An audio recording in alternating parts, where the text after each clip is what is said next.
Honda invited me out to Vegas to preview for you guys at CES the new Saloon 0 Series EV and their new 0 Series SUV, which we've only seen one like teaser shot of the SUV. So in this video, I'm going to share my impressions. I got to see these vehicles the day before the press conference. So this is me walking around. This is my own footage. It was probably about 20, 30 journalists that Honda, I loosely use that term, I'd say 20, 30 media that Honda brought in to showcase these vehicles for you guys. So I'm just very, very fortunate that I was one of the lucky ones. I'm just going to read the bullet points and then I'll get into breaking down these vehicles and what my impressions were. All right. So this is straight from the press release.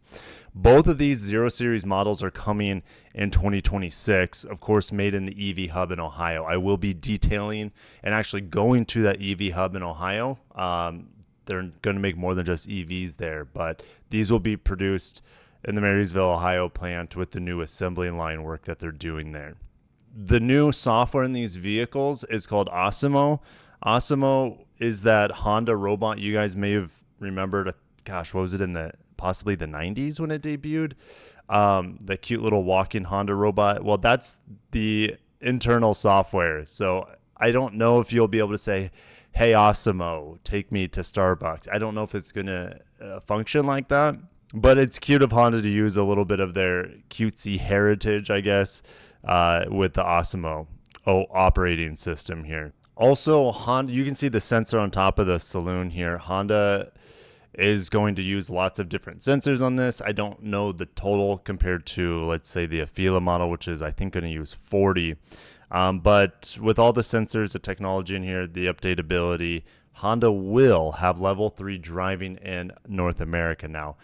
Supposedly it's not launching with it. There's a lot of regulation around level 3 driving state by state. So Honda's got their work cut out for them in terms of getting their level 3 driving approved. Honda's also going to make a system on a chip for this to make it much more efficient. It makes sense based off what I saw when I was in Japan in October with Honda. They needed some pretty powerful hardware, and this seems like they're really minimizing the amount of microchips in their cars. And this is going to be done with a Renesas Electronics, another Japanese-based chip manufacturer. And these system on a chip, specially made hardware pieces to run the software in the 0 Series EVs are actually not in these EVs. They're in the next generation 0 Series EVs coming in the later half of this decade. Those EVs more than likely will start being produced in that plant in Canada. Where they're going to have a very efficient supply chain set up, Honda, starting in 2028. So I would assume those chips would start appearing in those vehicles around then. Honda's accelerating energy service initiatives with home energy management system. I thought one of the more interesting things in the press release about this home energy management system is that you can charge your car at night, right, with low energy rates, so cheap energy. And then you can plug your car into the grid through your house during the day and resell it back to, let's say, your for me, it'd be like FPL. All right. But whatever your local power provider is in your state or your area. And you'd be able to do that for a higher price. Right. So you download the energy cheaply and then you upload that energy.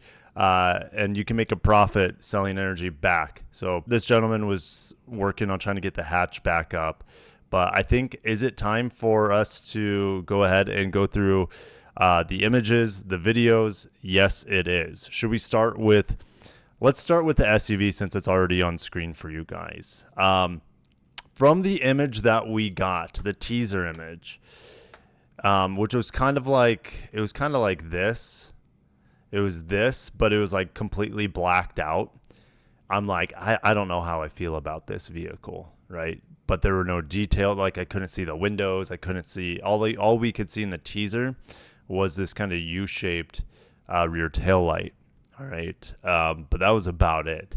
And this is the strangest angle of the vehicle, I would say. But seeing it in person, This thing is super cool. They took some of the design details from the Space Hub last year that they debuted at CES. It's in a SUV form. Now, there's also another image here to give you guys a scope of these vehicles. You can tell how much bigger the Saloon is, or should I say longer the Saloon is. The Saloon is a true flagship. And walking around both of these vehicles, the technology seemed the same, like the screens and stuff, but the Saloon, the quality of materials was much better. More detail. The wheel design, you had the pop-up headlights. Yes, guys, Honda has pop-up headlights. Let's see here. Check this out. Check that out. It's more of like an eyelid or a door opening up, almost like a garage door opening up for the headlights. How freaking cool. All right, so the SUV has these little hidden compartments, kind of hidden up high, that when they fold down, they act as a table. I don't know if Honda intends for them to be used as a table, but you can see, look, it looks like a table to me. Maybe you could even get some, I don't know if there's going to be an accessory to make this a full bridge that goes across, so you have 2 layers of storage. That would be pretty neat. You can see digital review mirror back or up there, for example, something new on Hondas. Someone was telling me that the ZDX has a digital review mirror and probably the Prologue, but those are technically General Motors products. All right, the wheels here. I like that on this vehicle, Honda did not put crazy sized wheels like we see on the Saloon. The Saloon, it's a showcase piece. It's like, I don't know, you could almost call it their Cybertruck. Like it's eye stealing, the Saloon. Like it looks like an electric Lamborghini or something. It's insane. This thing is just a very, very just. This thing is, the SUV is more of a practical vehicle. I like that they didn't go over the top with the wheels. Like these wheels could probably make it to production. I'm not sure about the Saloon's wheels. They're absolutely radical. And these are still 21s. Like I just had to look real quick. Those are still 21-inch wheels. But, you know, gosh, with cars having 22s, 24s nowadays. And here's the thing, I'm sure you'll be able to get, actually, I'm not sure. I'll take that back. But if Honda puts 19s on here, 20s, you'll get better range. That's just how pretty much every EV is. With less rotating mass, you get better efficiency. So steering yokes, guys, let me know what you think down below. But everything is steer by wire, brake by wire. They call it suspension by wire. So you have adaptive dampers. I don't know if you have adaptive dampers in this SUV. Now, you also see these digital side mirrors. I do not think that will make it to production, but with Elon Musk being in the ear of the president, we might get some old laws changed that restrict technology moving forward in cars. So hopefully that happens so we can get cool things like digital side mirrors in the vehicle. But yeah, that's why I see a screen here and a screen over there. Now, why would it even benefit to do digital side mirrors? Well, there are a few benefits to it. One, aerodynamics. You don't have these big chunky mirrors honked on the side of the car. And as a result, it's going to be quieter. You don't have all that wind buffeting going on the side of the vehicle coming through the glass. All right. Another benefit is that, well, if they have fogging technology on there, then you don't need your mirrors you don't need to wipe down your mirrors or clean your mirrors nearly as often, especially in different weather conditions. So I don't know, I'm sure there are other benefits. Those are the ones that just come to mind. But very minimal on the inside, mostly touchscreen, it seemed like. I wasn't really focused on breaking down the interiors, unfortunately. I only had maybe about 5 to 7 minutes to walk around each model, and I was just trying to get as much footage as possible. It looks like we have like a 12-inch screen here, and then maybe a larger 14-inch screen in the middle. And then this piece over here is not a screen. It's just kind of ambient lighting, I believe. All right, so the seats, these white seats are they look cool, but they're not nearly as ornate as what we see in the Saloon. You guys will see that in a little bit. So this is going to be a much lower price point vehicle, I would say. So, the doors were opening. So I don't know if that's going to be a production thing, but like the doors can open with a button. All right, so that's pretty neat. Pretty high luxury, even though, again, this is not the flagship, but we could see some pretty cool stuff like that. Now, I don't know what Honda plans to do. Like, there's just no internal door handles. Of course, when a production model comes, we'll have window controls and things like that. But I think it's just the general design that they're looking for. A little bit minimum ambient lighting up top, minimum ambient lighting in the armrest, and then a nice 3D armrest that comes out of the door quite nicely. All right. On the back seat, I mean, here's the thing. Walking around this vehicle, being in the next to this vehicle, technically hands-on, right?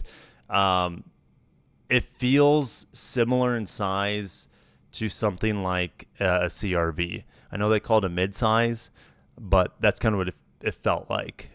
It's much lower, it's seemingly lower than something like the new Passport coming, the 2026 Passport. So it feels like an electric CRV. And hey, that kind of makes sense because that's like their best-selling vehicle. So I know that they have a timeline with a bunch of different models coming by 2030. This one's technically the mid-size, and they have smaller ones coming eventually. But maybe it's like I don't have the dimensions. So anyways, it just felt CRV size to me. So this angle of the car looks so much better in person than it did in that teaser shot. Like this whole portion here that's like body color on the roof. And then it goes to a glass roof. It's just very unique. There's a teaser before I came out here, and the teaser showed how small this rear window was. But we know we're going to have digital rearview mirror. And maybe in the production, like, again, this is not production ready. This is still a prototype, a concept. There will be some changes, but could they put the Honda lettering lower?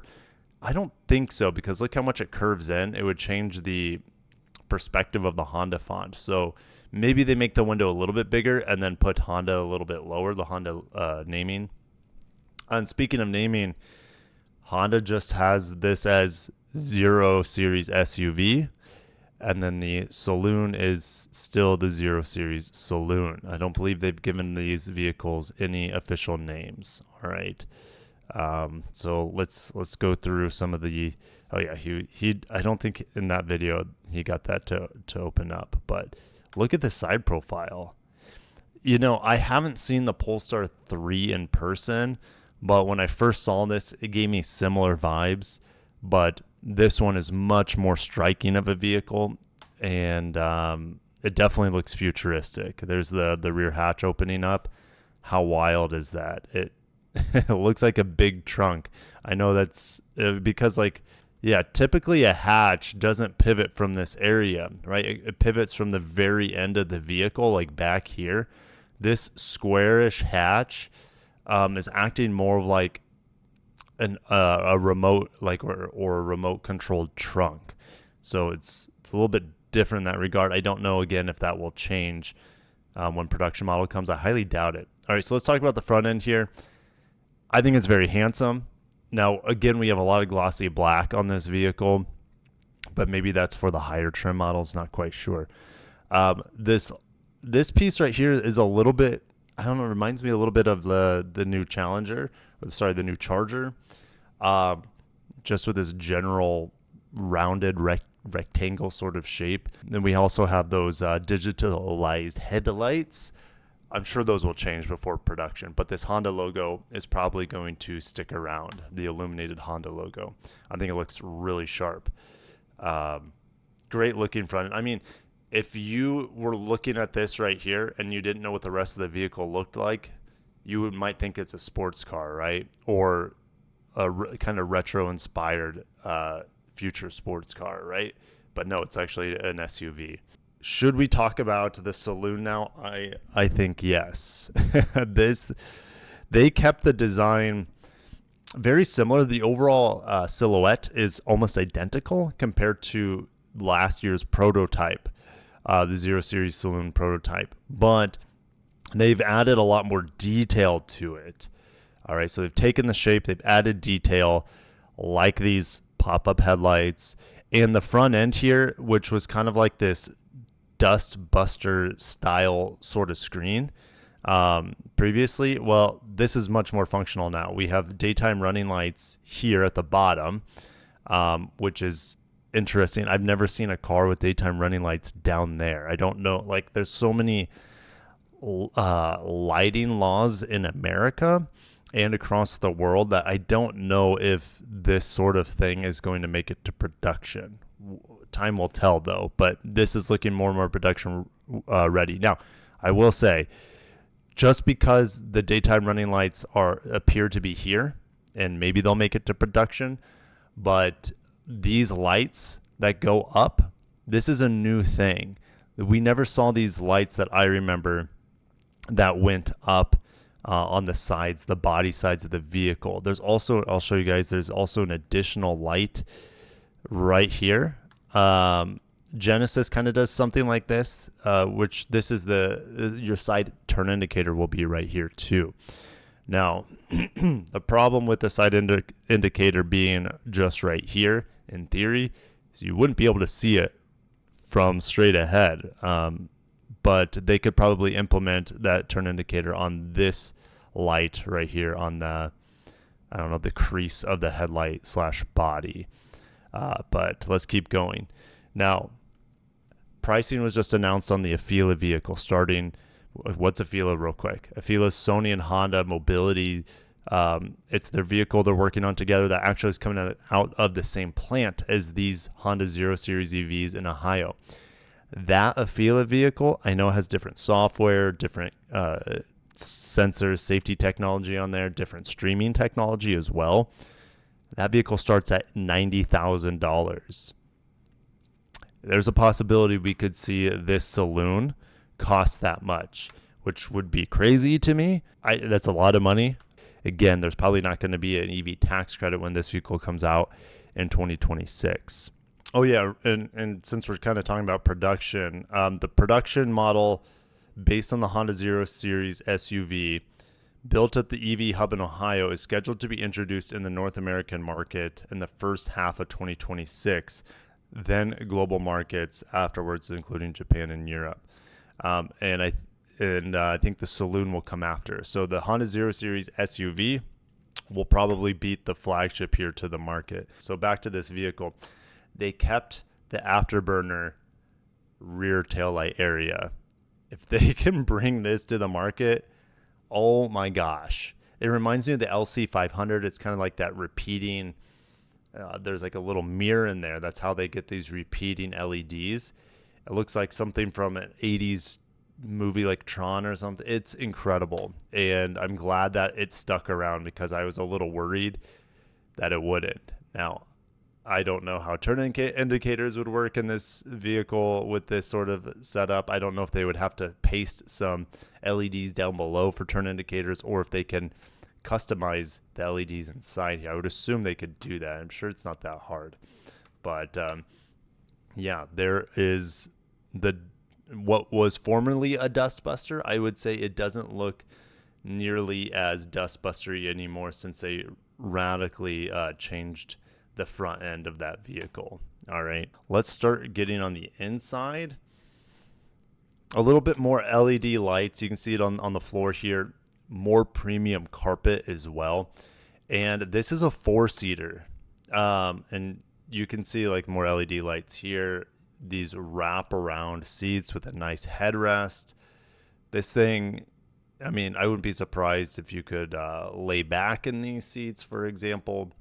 And despite this being very low to the ground, it seemed extremely roomy on the inside. All right. You can see the steering wheel upside down. I think I have a video of it twisting around. Honda says since it's steer by wire, they can do cool animations with the steering wheel for ingress and egress. So when you're getting into the vehicle, I think the steering wheel might flip around for you. I don't know if that could be a safety hazard, though, because how many people hold onto the steering wheel when they're getting inside the car? I don't think that will make it to production.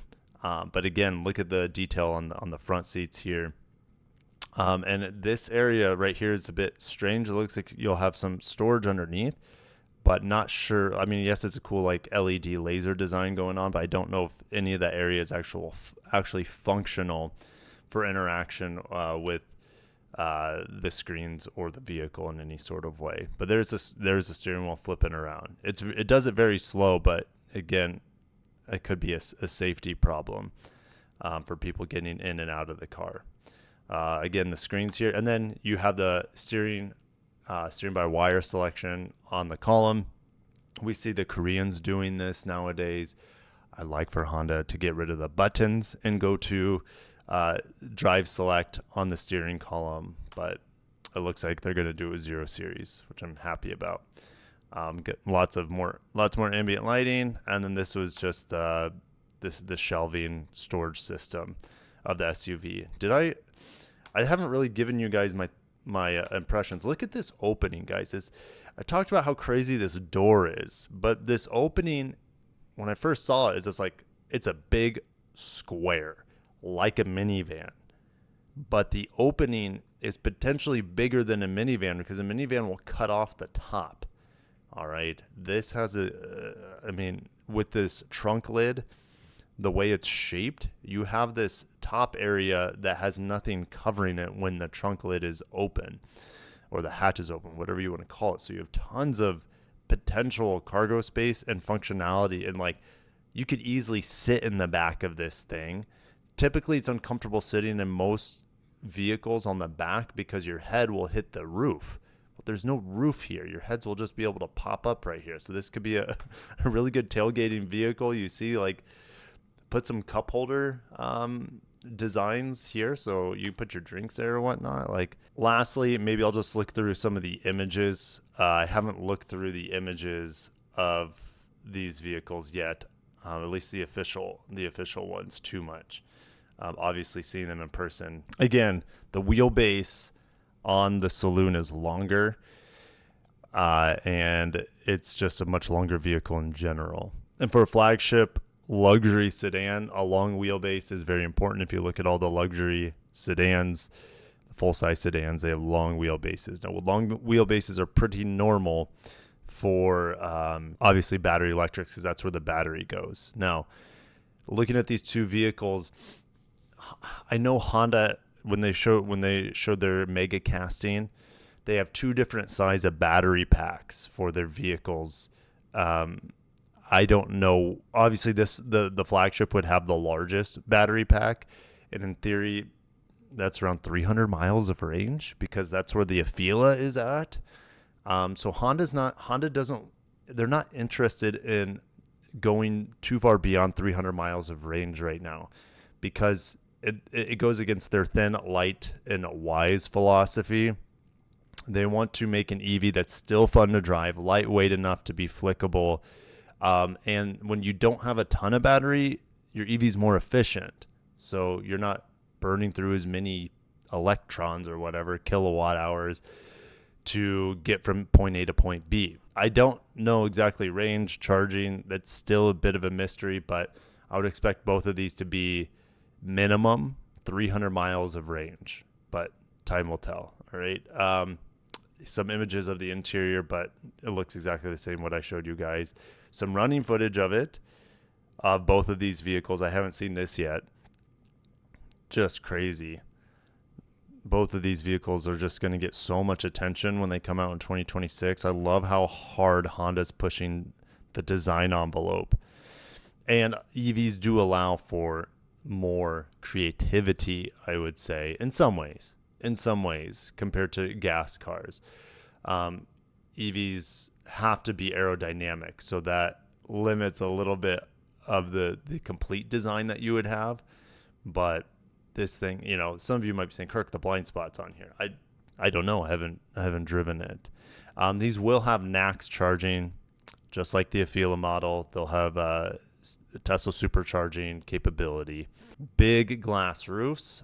I don't know if that's going to be standard like it is in Teslas, for example. There's just so much we don't know. There's the ASIMO robot that will be living on in these vehicles. Look at, like, this looks like a pufferfish from behind.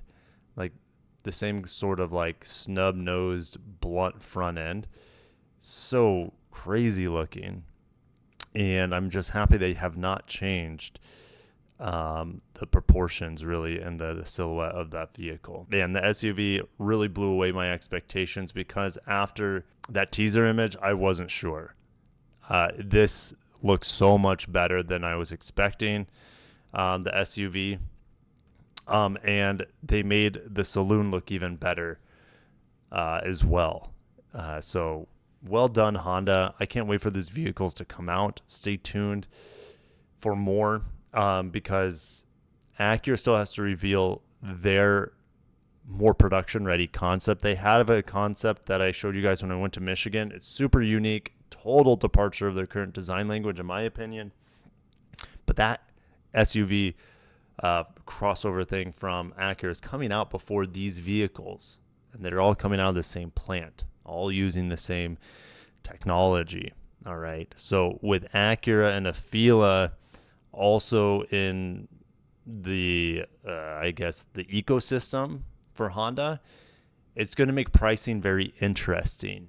I don't know if Honda's going to inch closer to Acura pricing here, or if Acura is just going to have bigger motors and be able to go faster, more performance focused. I'm not entirely sure how they're going to differentiate the product stack other than design. Obviously, Honda and Acura's already look different now, but it'll be interesting to see how Honda and Acura can, fetch a higher price for the Acura essentially over the Honda models, because these look incredible. They look incredibly premium, and they, especially the Saloon, this vehicle. So maybe it's because Acura is not going to have an EV sedan. I don't know. There's just so many questions I have on the Acura end, and the pricing end, since Afeela dropped that $89,900 starting price. That's starting price, but that's not available at launch. What is available at launch is a more expensive trim on the Afeela, which is like $102,000. All right, so there's just I'll have to make a separate video on Afeela if I get a chance here at CES. So the show is today. I'm filming this at like 5 in the morning here, Western time. So I got to get ready for the day, get this video chopped up, put on the interwebs for you guys to check out, and stay tuned for more CES coverage. Sure hope I can skip around to the other booths. I think I'll have some time today. So thank you guys for watching, and I cannot wait to see your thoughts down below on Honda's 0 Series SUV and their more production-ready Saloon. Peace out.